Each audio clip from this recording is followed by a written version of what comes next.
I don't usually do this at night, but I have a very special broadcast, as I was promising you, with two of my very favorite people, plant-based doctors, friends for over 50 years, co-author of my favorite book in the whole world, The Pleasure Trap. They don't usually appear together. They do at my conferences, but all the conferences are canceled. So I'm bringing them together for you right now, live.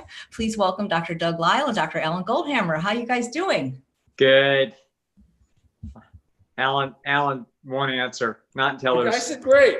What are you It's so great to see you guys. Thank you so much for doing this.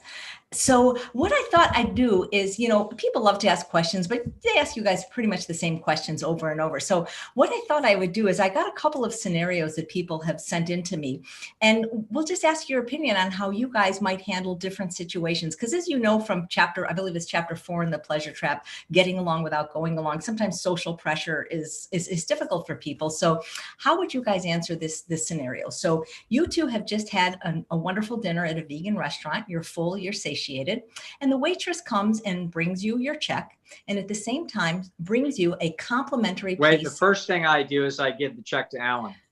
That's the first thing that happens.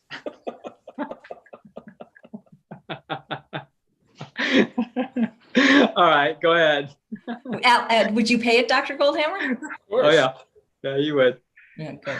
So she drops the check off, and then with it, she gives you a complimentary piece of carrot cake with 2 forks. What do you do? Yeah, I eat the whole thing, and I don't let him have any.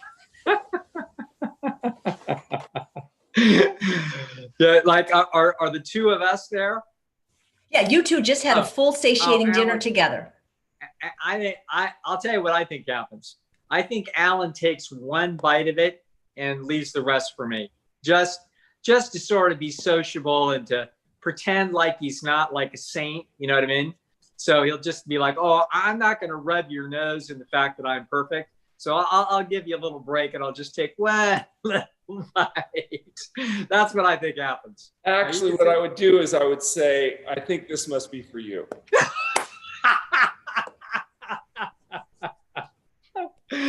There you go. All right. That's how that works. All right. Next question. Right. I'll go to you first, Dr. Goldhamer, and then you can answer for Dr. Lisle. Dr. Lisle can answer for you. So a publisher has come to both of you and have asked you to write an autobiography, your life story. Dr. Goldhamer, what would Dr. Lisle's life story be called? And Dr. Lisle, what would Dr. Goldhamer's life story be called? Well, for Dr. Lisle, we would title the book "In the Beginning."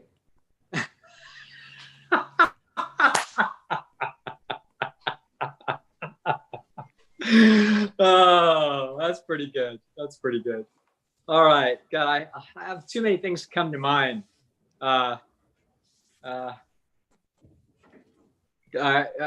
think Alan would be quit whining and just do it. Something like that. That's terrific. Not bad. So, you guys wrote this book, but there's another book that's really very similar called The Pleasure Trip. You guys familiar with that one? No. Yeah, that's the story that most people's lives have happened. And I know that you guys have been friends for over 50 years, and I think you agree on almost everything, but there is one small thing that you don't agree on. And I'd love to discuss it in a friendly manner, because I think that is where we see people often not succeed. So what we're talking about is the pleasure trap versus the ego trap. Oh, this is not going to be friendly. Just skip over that. Go ahead. The pleasure trap, I think we both agree on, is a hidden force that undermines health and happiness. It's a major issue. And it's one of these issues where, for some people, a little bit can lead to a lot. And so it's a great challenge for people that have this vulnerability to various substances. For example, an alcoholic that struggles with alcohol realizes they have to not drink in order to be able to be successful with their life, because if they drink a little, they're often, the next thing they know, they're waking up underneath the bridge naked, wondering how they got there. So although some people can drink a little bit and do fine, not everybody can. And for people that can't, they shouldn't. So if you happen to be an alcoholic, the best strategy is to avoid that particular trap by avoiding drinking. And it turns out there's other problems besides drugs that are a problem for some people. Some people find certain foods and types of food particularly troublesome. So if they indulge in those foods, they can't just have one. Or even if they do manage to just have one, they spend so much energy trying to not get into the trap with it, that it becomes, more a problem than it is a benefit. And so for those people, particularly people struggling with weight issues or health issues, they have to learn that pleasure trap can be a very insidious force. It can be very disruptive. And sometimes it's easier just to not do it at all than it is to tease yourself with this constant temptations under the guise that, if you're normal, you should be able to do that. I think for many of us, we just have to realize there are certain areas in our lives it's easier to just say no. And so if you're overweight, or if you have health issues, or you have addiction issues, the pleasure trap is a dominant force and has to be identified. But that's not necessarily everybody. Just like some people could have an alcoholic drink and not become a drunk, those people, it may not be quite as important of an issue. And perhaps it's more important for them to be able to go along and get along and not be so isolated, because all the drunks around them want to have people drinking. And so by not drinking at all, you make them self-conscious and feel guilty about their addiction. And therefore, if you're one of those people that can do that, you might choose to indulge to some level and just hope that you don't crash and burn around it.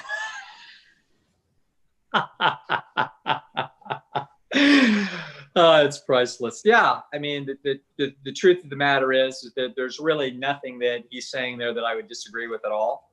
And I think that probably we have to look a little finer detail to find out sort of where it is that we would disagree.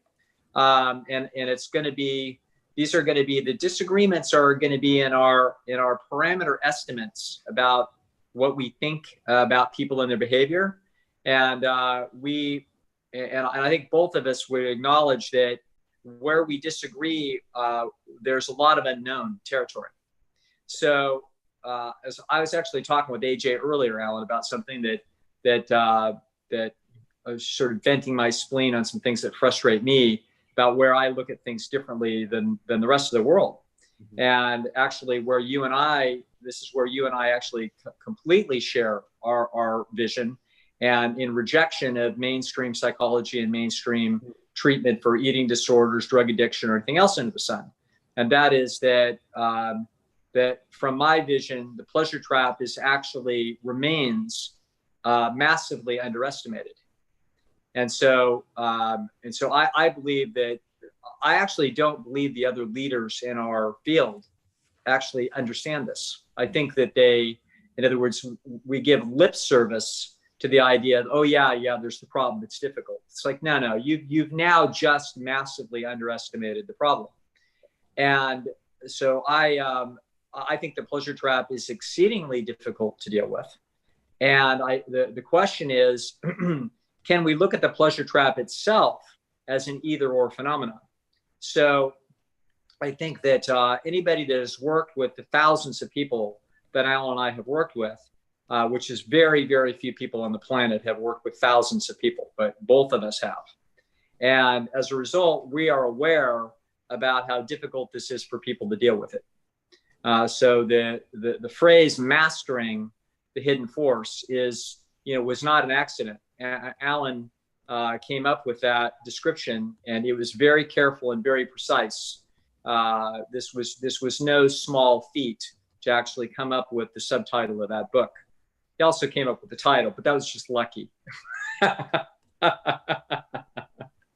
Yeah, but the subtitle holds a warning, and that is that you don't master anything easily. The whole process of mastery is something that you expect to be very difficult and probably complicated and very challenging. And a hidden force means that it's going to be tricky. And if there's anything, any good description, that was a masterful description of the problem. It remains so underestimated that it is not actually seen for what it is. And as a result, we have a rather frustrating, for me, misunderstanding in the world about the pleasure trap. And that is that people fail routinely with dealing with the pleasure trap, despite, sometimes incredible and outstanding treatment like they might get at TrueNorth, like the kind of commitment they might be getting when they sign up and are hooked into AJ's community. So anything where or the McDougall community, in other words, if you're making a major investment, one would think that a major investment and a great deal of knowledge would generally have high expectations for success, and it doesn't. And it doesn't because of the potency of the pleasure trap. Okay, so and then what happens is that people, when they fail, which they frequently do, then if they're demoralized and confused, they may look for other explanations as to why they specifically are having a problem. And my answer is, you're having a problem because this is exceedingly difficult. The other answers that they get are, there must be something wrong with you. You must have some kind of trauma history, and that the trauma history is resulting in you being somehow compromised to the point where you can't succeed, and that's someone else's fault.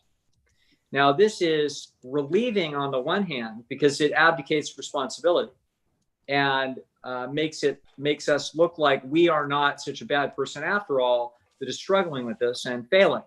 It's someone else's fault that did something bad to me 20 years ago or 40 years ago. This is a mistake. There's no truth in this whatsoever, and there's overwhelming scientific evidence that rejects it. The horrendous and disgusting, misleading, and deviously motivated research called adverse childhood effects research is treason to this process. There isn't anything wrong with you that caused this problem. You are functioning perfectly in an environment for which you were not designed. Okay, that is the problem. And until you understand that deeply down into your bone marrow, you're going to be looking for health in all the wrong places. Okay, you don't have a problem because you're, I don't know, that you need a bunch of extra nutrients from some vegan brownie that's no, the problem is that it's difficult to eat a whole natural foods diet. Where Alan and I differ is actually his thinking is, I think he will back this up. His thinking is that he knows how slippery this slope is. And so what he's thinking is, if you get super clean, your palate will be super sharp. And if it's super sharp, then you are not likely to be slipping down the slope of supernormal stimuli. It's basically a really acute abstinence model, very understandable. I have met many people that have actually done it and been successful, and they will tell you the story that they couldn't believe that they could get there. And it took them many weeks to get there, many weeks of self-discipline. But when they got there, and then it got easy, okay? Which is the story we tell in the pleasure trap.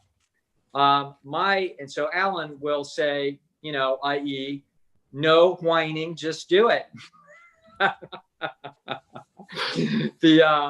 Whereas my problem with that approach, even though I completely agree that there's logic to it and that it is a path up the mountain, it's you don't necessarily have to get to the very top of the mountain to see a fantastic view. And so the point is that by setting the bar there, you miss out on the opportunity that there may be people that can do a very good job, but not an exquisite job. And if we set the bar too high, they can find that they are actually not willing and not really able motivationally to set the bar that high, and they're not going to get there. But what they can get to is that they can get to really an excellent job. Okay. And so my attitude is to set the bar high enough that you get good enough results, and that you can integrate that into your lifestyle if possible. And if you can't do that, yeah, go ahead. So I don't disagree with you on that, but right. Here's the thing. The standard has to be that you're able to make enough progress doing that. Yes. So that you're getting healthier faster than you're getting sick. Yeah. You're feeling better faster than you're feeling bad. And unfortunately, some people, they need, a half-assed effort would be fine. And they would be feeling pretty good. Right. And some people require inordinate amounts of effort, particularly if they're already sick, if they're grossly overweight, if they're an addict. The amount of effort it takes to where they can feel like they're making progress, that they're getting better faster, is a lot. Oh, sure. And people that are pretty healthy and have had a lot of fortunate things go for, maybe they don't have to be quite so rigid in order to be successful. I don't get to see those people very often because they feel so good. They don't bother to get, come see me. Right. Well, I'm seeing a lot of times it's because they've struggled and failed. And for those people, the pleasure trap becomes the dominant threat. The ego trap may be an important issue for everybody. Sure. I don't disagree with that, but that's the fair standard is, are you getting healthier faster than you're getting sicker? Are you getting at a decent rate? And unfortunately, that's where sometimes people's definitions get cloudy.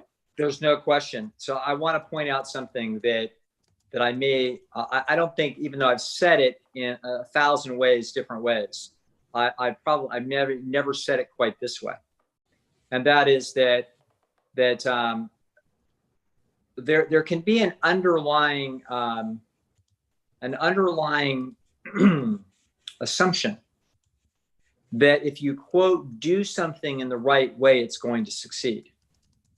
And what I'm trying to say is that the answer to that is that is false.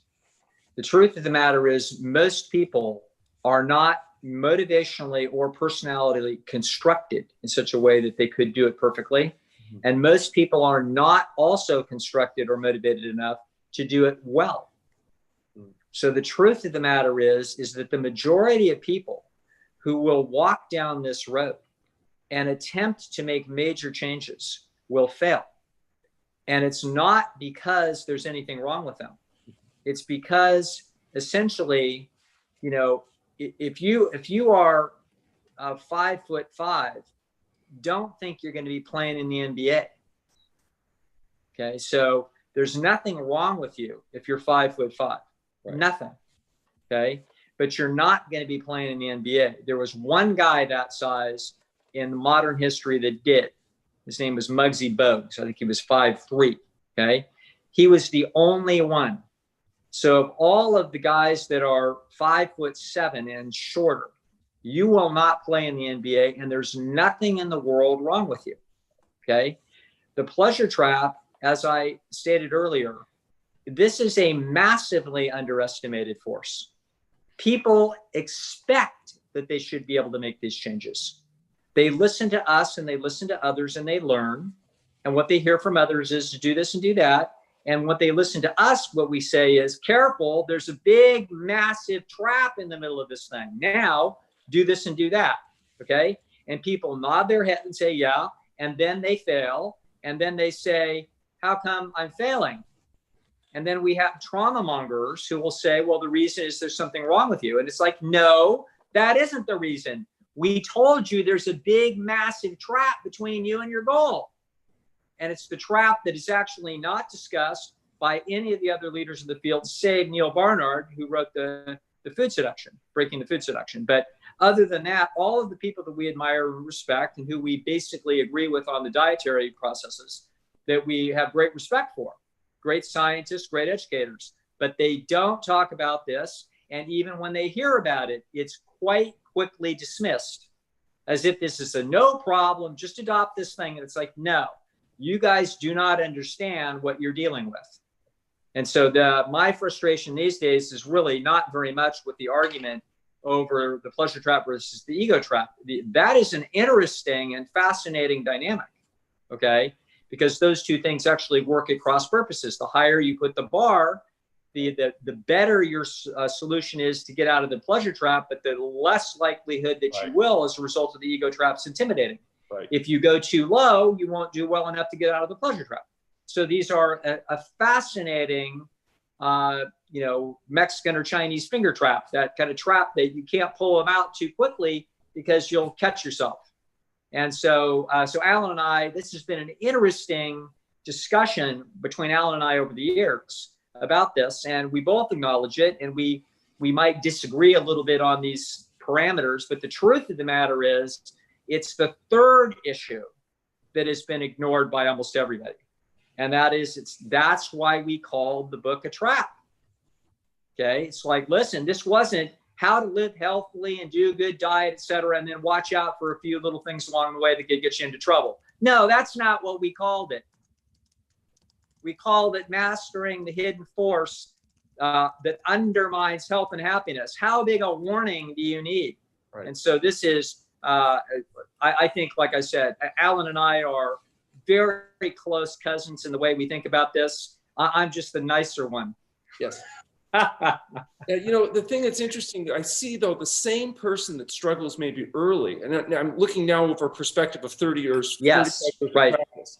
People that used to struggle, you know, they weren't that sick. They were trying to do this. It was a problem. The ego trap was a big issue. All these things came in. Then they got motivated. Yes. The thing that motivates people often is pain, debility, and fear of death. Sure. And now all of a sudden, that same personality, same lifestyle, all of a sudden now sucks it up, quits whining, does it well enough to get enough feedback that they're actually now able to be successful with it. They may not be perfect, but they're doing well enough now that they can avoid at least the pain, debility, and fear of death that appropriately motivates them. Sure. I remember, Alan, you and I had an acquaintance, and I don't, it's actually a sad story, but it's amusing in Alan's response that I wanted to share with people, because it summarizes the frustration of a pair of doctors who have spent a huge amount of their career trying to help people out of these traps. So we have a mutual acquaintance and friend, you might say, and sort of the distantest friend, but we liked him. And he smoked his whole life, and starting at age 12. And he, no matter how many times any of us said anything about it, he said, hey, I'm just going to do it. And then when I die, I die. Okay. Well, about 3 months before his death, he was diagnosed with lung cancer. And then he was in excruciating pain. That's what took him into the doctor. And then he informed us that he had quit smoking, at which point Alan said, oh, just in time. Just in time. 58 years, plenty of IQ, and i.e. not enough motivation. All right. So, yeah, I completely agree with you, Alan. So I tried to summarize this for AJ's people and for anybody else, that essentially this is an underestimated problem. This is why we have to focus very hard on our environments, work harder on your environment than you do on yourself, because you aren't the problem, your environment's the problem. And the issue is that it's going to take an unusual personality with an unusual level of motivation. That's what's required. And so as you say, there's actually quite a few of unusual personalities that roam around TrueNorth or Chef AJ or anywhere else. Bunch of wackos looking to do something really far out. Of course, they're a bunch of oddballs. And so there's a lot of the unusual personality. What there isn't is unusual motivation. There's normal motivation. There's significant motivation. There's intelligent motivation, but there isn't unusual motivation. It's usually unusual personality plus unusual motivation. That's what's required. And that's what I think that would line up with your clinical experience. Well, this is why I never get selected for jury duty, because I agree with you, Dr. Lisle, and I agree with you, Dr. Goldhamer. But here's my dilemma. I understand what you're saying, Dr. Lisle. There are people, and they seem to usually be more men or younger women, that can go to the McDougall program and do a very good starch-based diet with a little flour, sugar, salt, and get lean and reverse their disease. But like Dr. Goldhamer says, just because something is less bad doesn't make it good. Just because someone is less fat doesn't make them thin. And the reason I'm saying this is the people that come to me aren't necessarily the people with heart disease and diabetes. They're not really trying to reverse a disease. They want to be thin. You even said yourself, Dr. Lisle, that losing weight is the #1 personal goal in the world. And what I have found for myself and the people I work with, that you can't do a B diet and get an A figure. And that, at least for the people that I work with, who are generally women that are older, 40s, 50s, 60s, 70s, that have been overweight or obese their whole life, without an A+ Goldhamer diet, you're going to be less fat. But if you really want to be thin for whatever reason, Sure. you can't do that on a more flexible diet. What do you True. say? So What do you think, a Dr. lot of people would have liked to be A students. Okay. And of the people that actually were A students, the people that were A students are a small subset of the people that could have been A students. The people that could have been A students were out partying, having dates, okay, and enjoying their existence while they were in college. And the people that could be A students and didn't do that, they are the A students. Okay, so you're absolutely right. If you, it doesn't matter, quote, how much you want it. The truth is that you got to pay the price. So we'll find out how much somebody really wants something that's difficult to do by how much effort and diligence they're going to put in to do it. And what I will argue is we're going to watch that motivation. The world and its data tells us what the story is. And the data explains to us that for most people, it's not worth it. Okay. That's what it's telling you. So it doesn't mean that there's something wrong with them. Okay, this is the disgusting explanation that is fed through, all kinds of psychological sources. It's like, no, that isn't the reason. The reason is there's a big, massive, motivational, confusing trap that the organism is facing because it's an evolutionarily novel problem and they're not designed to solve it. So it doesn't really matter how smart they are. It doesn't really matter how motivated they are. It doesn't matter about a lot of things. It doesn't matter how educated they are. The truth is it takes an unusual configuration of circumstances to get extraordinary behavior out of an individual to have that kind of success. That's the truth. Okay, so the other side of this, though, is that in order to really evaluate whether or not the price is worth the benefit, they have to get to the benefit. So here's my problem is they say, well, the price is huge, and we agree, it's huge. The price of living healthy in a world designed to make you fat, sick, and miserable, tremendous effort, maybe beyond many people's current, capacities. The more motivated they are, obviously, the higher percentage of people are able to have a fighting chance. Sure. But until people get a chance to see the benefit and get used to it and stop paying such a huge price that you pay initially, they can't really properly evaluate, is it worth the effort? Like the people that manage to get there rarely come back and say, well, I lost all that weight, I recovered my health. It's not worth the trouble. Oh, they do, Alan. They wait, time out. They sometimes do they do. No, it isn't sometimes. It's the vast majority. Now, what they don't say that, but their behavior tells you that that's precisely what happened. It's because they haven't gotten to the point where they get the benefit without such a huge price. Not true. Okay. This is, you're now not understanding what you're saying. You've had a lot of people that might lose 40 pounds and they look great. And then we see them 3 years later and they put back 25 pounds. What took place? They did do it well. They did it exceptionally well. They got excellent results. Now, if you were to say to them, do you like these results? They'd say, oh my God, these results are fantastic. I'm so happy about it. Would you want to keep these results? Of course, I'd like to keep these results. How come you didn't? The answer isn't because that they didn't understand the benefit. They did understand the benefit. But the truth of the matter is, in the face of the pleasure trap, they ran on a daily and hourly basis the cost-benefit analysis of continuing to do that decision-making pattern, and they didn't do it. Sometimes they don't do it, though, because they've gotten out of pain, so their motivation is gone. And now it's like, well, now that I don't have pain, I wouldn't mind having a little of this and a little of that. And at first, they get away with it.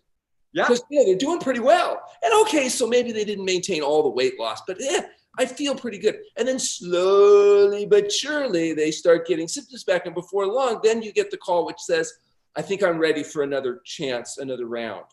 A total agreement. But my point is to understand what's actually happening there, that you're seeing the argument that if they would just get onto the mountain once and feel it, that they'd never leave it. And the answer is no, that's not true. That's underestimating the insidious nature of the pleasure trap. No disagreement. Actually, this is why actually my approach, there's many angles to this, and we can see how slippery the problem is. There's a reason why when I'm focused on any kind of problem solving, the thing that I'm most focused on is what I call esteem processes. So I'm really trying to get away from, gee, how good was the result? I'm trying to actually get people to pay attention to the internal process that takes place on a daily basis when their internal audience observes that they have done behavioral excellence. This is what I call self-esteem. So this is why I have a website, Esteem Dynamics, and all kinds of videos on there trying to explain that you can get distracted from the most important success thread that exists. And that success thread is, what does it feel like inside to do it well and do it properly? Not once you've reached some top of the mountain place, but in fact, in the process of doing it extremely well. The feeling that your internal, but the problem is that voice is quiet. And it's actually not nearly as loud as the evolutionarily novel, super normal feedback that you're going to get from some shit that you're going to eat. So you have to be aware of that feeling of behavioral excellence and essentially get quietly addicted to it, of the feeling. And that's what I want people to focus on more than anything else. You know, we've had a number of patients, particularly this year, that have been at the center for many, many months. Some of them came in quite ill. Some of them came in with great goals, you know, large goals that they wanted to overcome. Right. And I've really noticed over the years that people that are at the center for a while, it gets easier and easier as they get into the habits and they have support and there's no temptation. And then occasionally when they go home, they get into struggles. So what we're thinking is maybe we need to stop that and just not have them go home anymore. And then we can have these problems, because it's not the food that's the limiting factor. When they're eating the food and there's no temptation, they're doing fine. And they get the results that are predictable. But when they go home and they're around the pleasure trap and these social things and all that other stuff, that's where the real battle begins. Yeah. So, but the point is, people think it's the food that's the battle. And I can tell you from looking at people that do struggle in the real world, don't have that much trouble when all of those channel factors and all the social tension systems are reduced. It's not like they just can't stand it because the food. No, it's the circumstance. So like, I think you're right. We've got to change the environment, not worry about changing our personality. Yeah, it's actually that's why we wrote the book that we wrote, which is that it's a comprehensive analysis of multi-factors that's involved. You're looking at the entire cost benefit and analytic processes of the human as it confronts this problem day after day and situation after situation. There are a multitude of factors that are involved. And as a result, we're going to find that even with the exhilarating process, like the one that AJ went through of doing super well, AJ being an unusual personality, unusually motivated, and super focused on keeping our environment clean. You put all those three things together and you have someone who has not wobbled, okay? But the vast majority of people don't have such an unusual triangulation of forces. And as a result, like, of course, we do know that nothing like going to the center and having your life turned around and knowing what that feels like. Literally, the nervous system can feel normal, i.e. good, for the first time that they can remember. That's highly motivating. And so that's going to capture motivation, but that motivation is still going to run into the trap that surrounds you. And so that's what makes this problem very difficult. If they go home.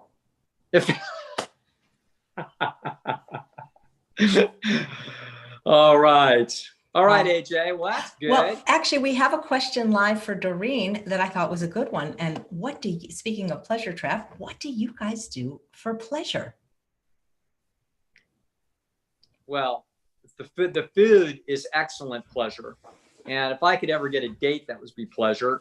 Alan's married, that's pleasure. It's, of course, there's all, we have the same normal nervous systems that everybody else does. The difference is that we don't have to dip our oranges in chocolate. No problem. Animals were designed by nature to not be pleasure deficient if they are have a normal relationship with their environment. That's why you've got pleasure centers in the brain of every animal. So we're going to do the same things everybody else is going to do, except we're not going to be getting trapped into super normal things. That's all.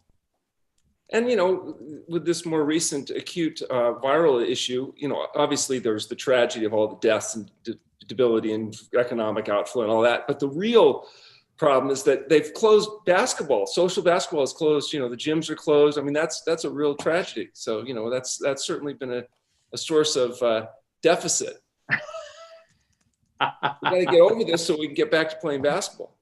Yeah, that's the biggest problem in our world. You guys you really have a lifelong friendship over 50 years. Do you remember the day you met? And I do. Could you talk about it? Yeah, I remember because we were in, it was the summer school before 4th grade.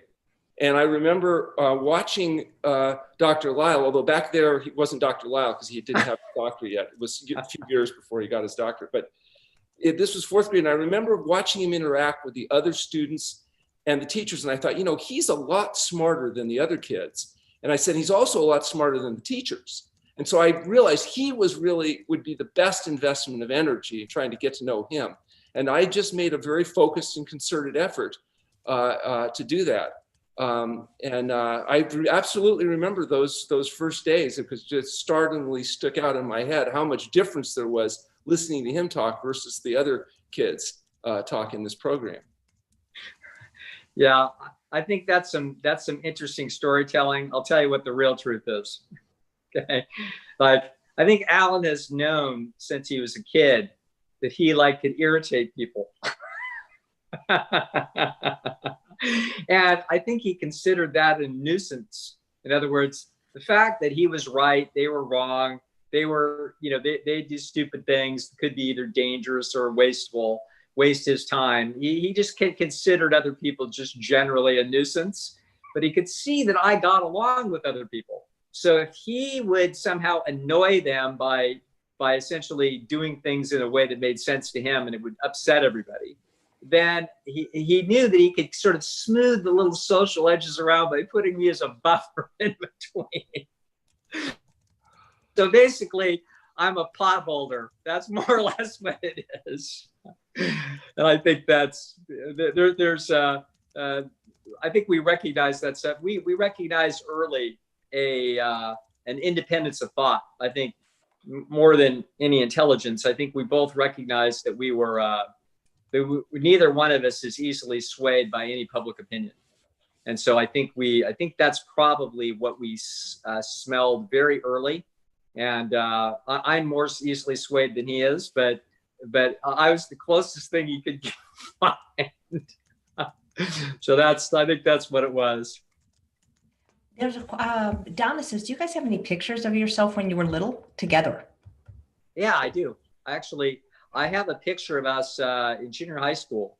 We got, Alan was graduated #1 in our class and I graduated #2. It's disgusting. But anyway, the picture I had is remarkable because we think that we're kind of growing up when we're in 9th grade. But the truth of the matter is that Alan looked an unbelievable amount like his son.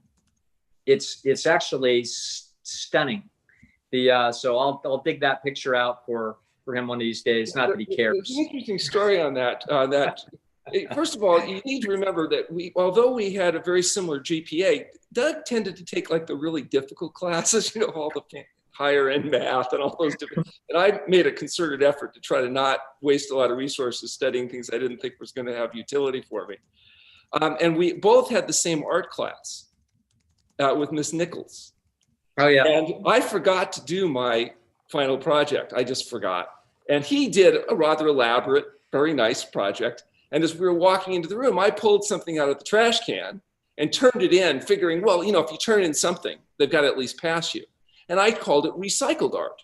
And this was before recycled art was very popular. And it was just a piece of paper with some dripping mess on it, whatever.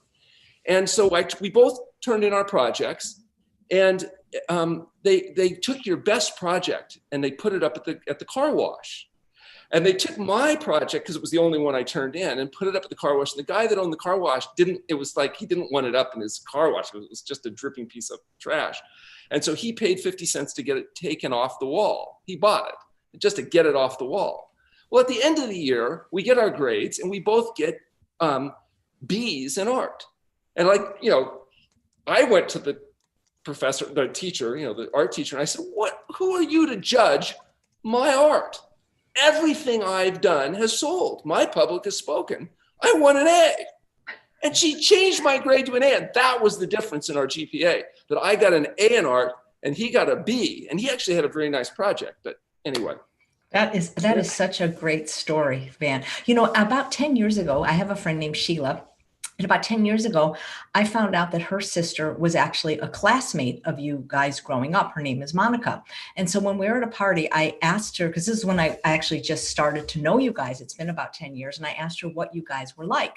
And she said that you guys were so smart that the teacher basically told you just to leave the class and play basketball, and that if you would just leave, she would give you A's. Is that a true story, number one? And number two, did you guys know you were going to be so successful in your chosen fields?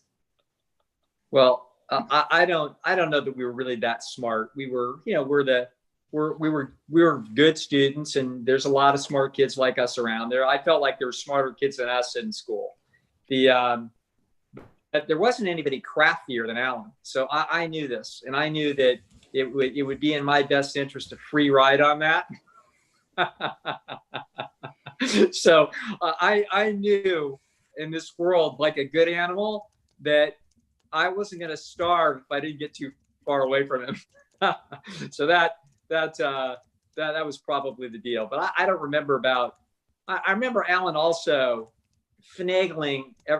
He was the ultimate finagler. So he was never in class because he was always doing some special project and getting extra credit and for giving speeches when everybody else was terrified of giving speeches. So he was the master of, I'm doing an independent study. And I learned a little bit about that, and I pulled that off a couple times myself. I never would have done it without following his lead. So yeah, he was quite a character. Maybe you can tell me if this is true, doctors. Monica said, I guess Dr. Goldhamer still likes to play poker, and I guess he liked to play poker, and there were people there, maybe they were smoking cigars or something, and he actually had like a little personal fan, and he goes, that's fine if you smoke and you blow it right back to them. Is that true? Did we lose him? No. Oh, yeah. Is that true, Dr. Goldhamer? Yeah, I wasn't too much of a fan of people blowing smoke in my direction. So. Yeah, he did. He had a little fan. You could put it in his pocket. And I've seen it. And he set it out on the table and he flipped it on. He goes, no, I don't mind at all. Well, in those days, people would smoke, like if you were in a restaurant or if you were on a plane or something, there was no consciousness of no smoking or whatever. So, it seemed to me that if they wanted to produce the smoke, they should be the ones filtering it with their own lungs and not having me do it for them. Did you guys ever go on double dates? Once. I remember that. Probably 2 or 3 times. Our girlfriends in high school knew each other. They were good friends. So we went on a few dates. Yeah. Nothing. I don't remember anything fancy about any of those things. I don't think any well, good. Remember, we went to that one party as a senior in high school. Went to that Z-Girl party. And I remember watching a bunch of people throw up and thinking, well, we hadn't really been missing too much because most of the time we were playing basketball with the lights outside on the court, Yeah. We were a gang of 2. So at the end of the day, what do you guys want to be remembered for? Not dying prematurely. And living right up until the last minute, fully functional, autonomous, healthy. Do you think you're going to outlive Dr. Lisle, Dr. Goldhamer, since you do an A+ diet and he only does about an A-? Well, I think, how long you live is largely determined by genetics and luck. Okay, how well you live is largely determined by, what you put in your mouth and the lifestyle choices. But the truth is the difference between us is so small, I doubt that really has a statistically significant impact. The fact is there's a point of diminishing return. Now, the fact is every once in a while he might have that vegan carrot cake or something. But I don't really think that objectively we can expect that those occasional variations are going to catch up on the physical health side. And there may be some utility to it because he's willing to be a little bit more flexible. There's probably a much larger percentage of people that he can go along and get along with, and he's much less likely to get shot in the head. There you go. There you go. I'm what's called leveraging my advantage. That's why Alan lives in a kingdom where he's the king. He's got borders and a gate. Nobody can get in. It's the TrueNorth Health Kingdom. That's what they ought to call it. And so that's good. So that he's safe. Make your own city. You actually want it bigger, wouldn't you? Like 150 acres somewhere. Nobody can get in. We don't have the moat. Yeah, you need a moat. That's what you always wanted, a moat. Yeah. Dr. Lisle, what qualities of Dr. Goldhamer do you admire most? If any. No, I think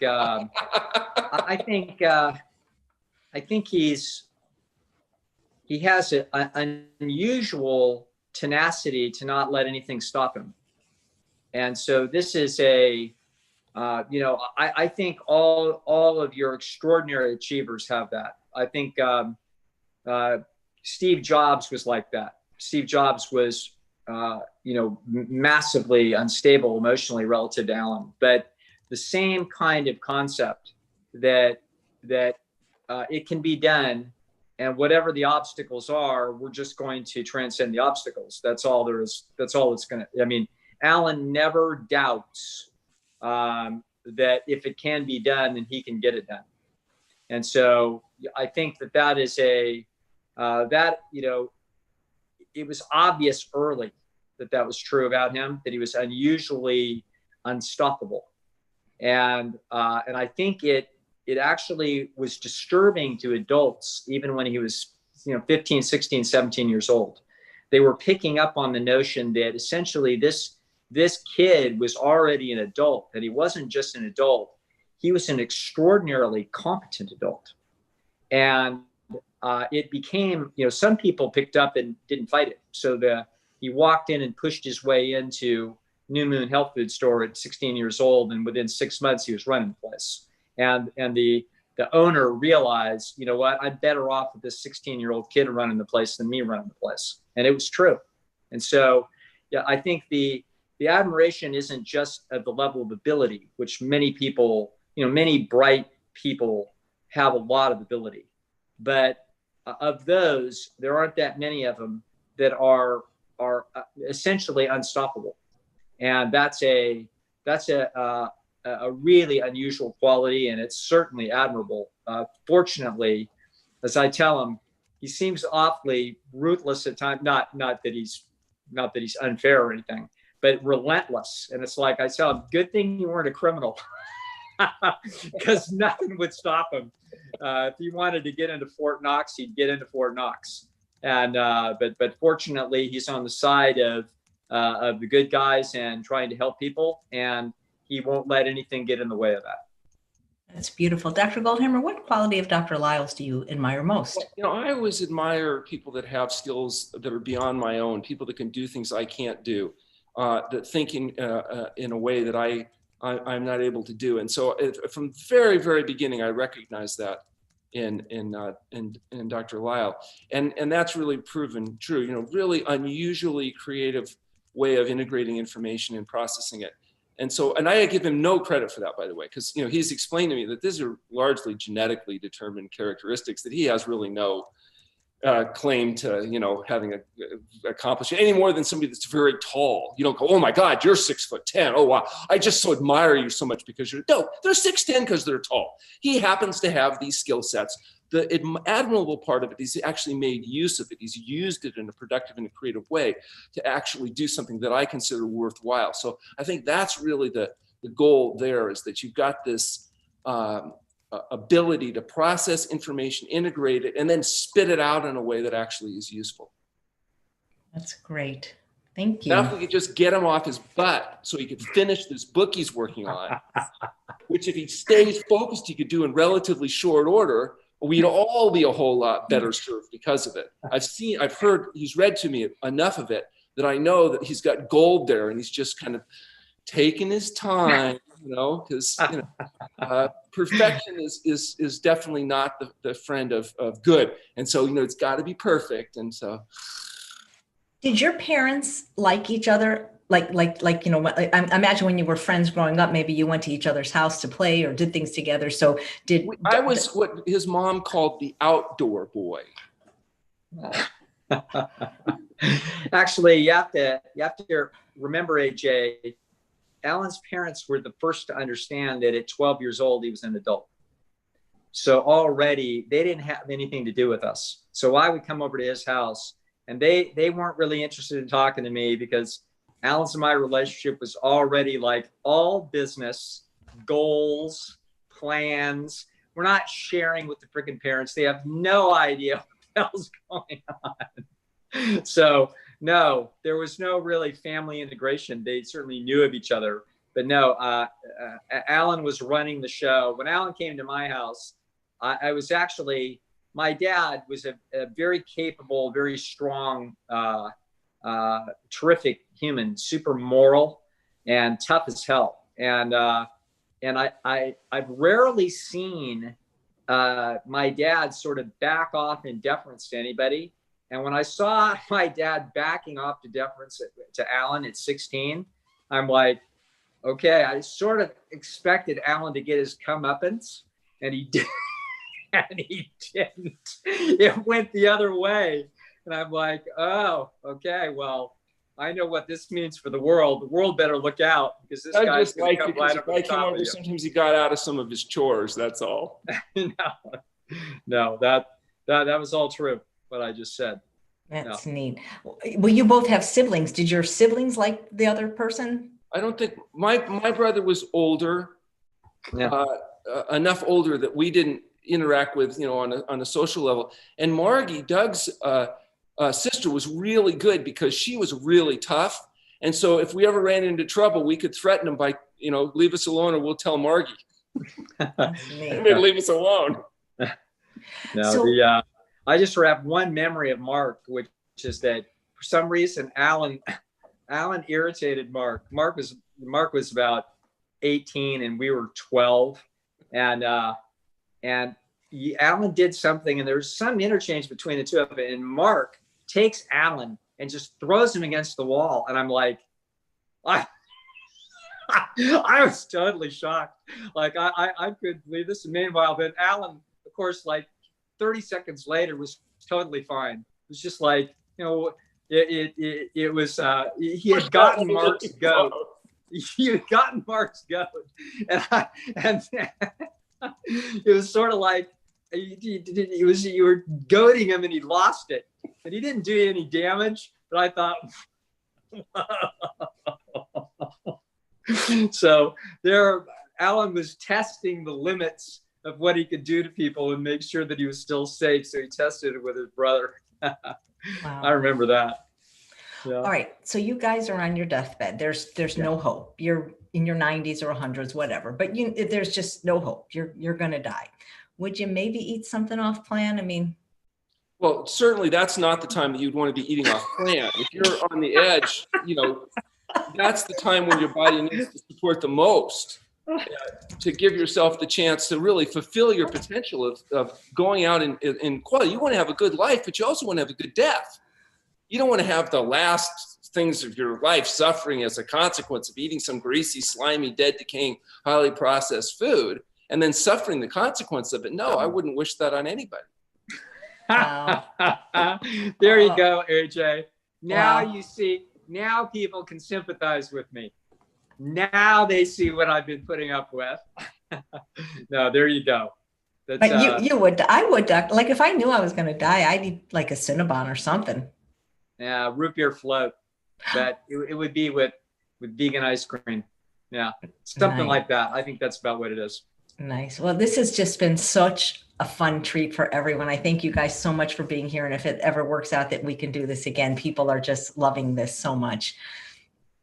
Great. Thank you, AJ. It's a pleasure. This was so fun. Thank you so much, Dr. Goldhamer. All right, Alan. I'll see you when I do. Alan, you got to say goodbye. You have to talk. There's still time. You're 3 hours behind. See why I moved out here? That's it. All right. All right, folks. I'll see y'all soon. Take care, everyone. Thanks so much for watching this live impromptu session. Please come back tomorrow at our regular time at 11 a.m. Pacific time for none other than Dr. Caldwell, SLC.